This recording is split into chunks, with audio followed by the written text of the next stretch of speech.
सुजानगढ़ के लाडले विधायक मनोज मेघवाल हमारे बीच में हैं, जो लगातार कोविड संकट के समय अपना कार्य कर रहे हैं, कार्यकर्ताओं बीच में लगातार कार्य करते हैं और भामाशाह को प्रेरित करते हुए सुजानगढ़ के राजकीय चिकित्सालय में विभिन्न ऑक्सीजन उपलब्ध करा चुके हैं। आज भी इन्होंने दवाइयाँ वितरित करवाई है। मैं उनसे बातचीत करना चाह रहा हूँ किस तरह से सरकार कार्य कर रही है, माननीय मुख्यमंत्री कार्य कर रहे हैं और सरकार, राजस्थान की सरकार लगातार इस कोशिश में लगी हुई है कि कैसे जड़ से कोरोना को राजस्थान से ख़त्म किया जाए।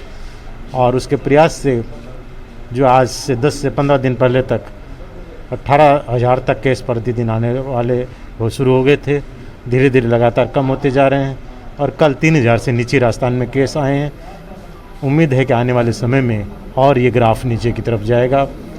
राजस्थान सरकार हर मोर्चे पे काम कर रही है। एक तरफ मेडिकल इंफ्रास्ट्रक्चर को मजबूत करने में लगी हुई है ताकि पेशेंट्स को ज़्यादा से ज़्यादा सहूलियत मिले। उसके लिए सीएचसीओ को मजबूत करना का काम शुरू कर दिया निचले लेवल पे, और बड़े अस्पतालों के जहाँ तक बात है, चाहे वहाँ ऑक्सीजन कर लियो।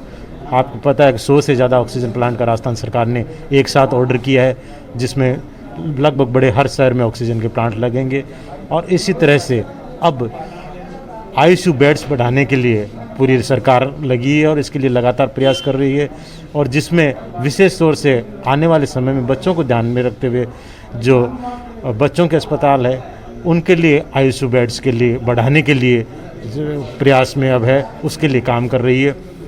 और इसी तरह से यहाँ का प्रशासन और यहाँ के ब्लॉक सीएमएचओ उनके माध्यम से मिलकर हम लोग भी प्रयास कर रहे हैं कि सुजानगढ़ उपखंड में, बिदासर उपखंड में कैसे ज़्यादा से ज़्यादा हम उपलब्ध करा सके सुविधा आने वाले समय में, ताकि दिक्कत नहीं हो। और वर्तमान में कैसे जो कोरोना का है उसके खिलाफ हम इस जंग में और ज़्यादा मजबूती से लड़ चाहे अस्पताल के स्तर पे हो, चाहे निचले लेवल पे हो।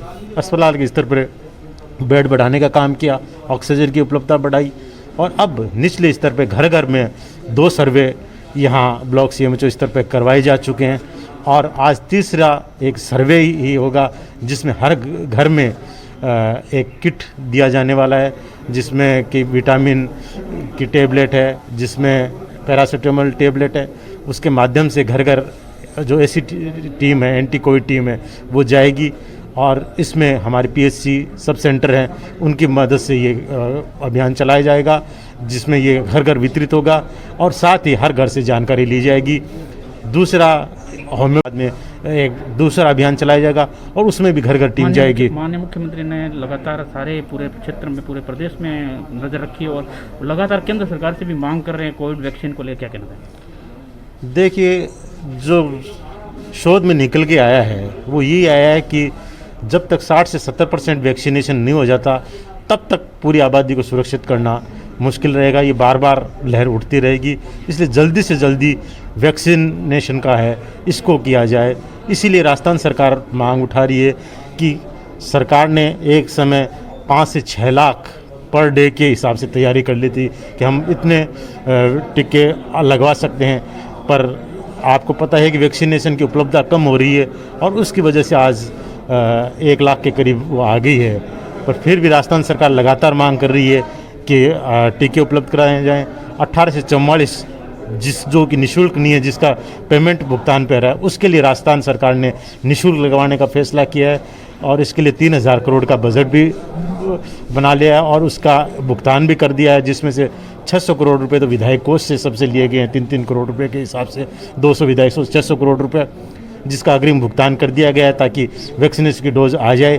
पर अभी आवक जो है डोज की कम है, पर सरकार का प्रयास यही है और इसी के लिए उन्होंने ग्लोबल टेंडर भी निकालने की कोशिश की कि क्यों न विश्व स्तर पर टेंडर निकाला जाए और बाहर से सप्लाई मंगाई जाए। पर अभी तक वो फाइनलाइज हुआ नहीं है, टेंडर पे फार्मा कंपनियां अभी आई नहीं है।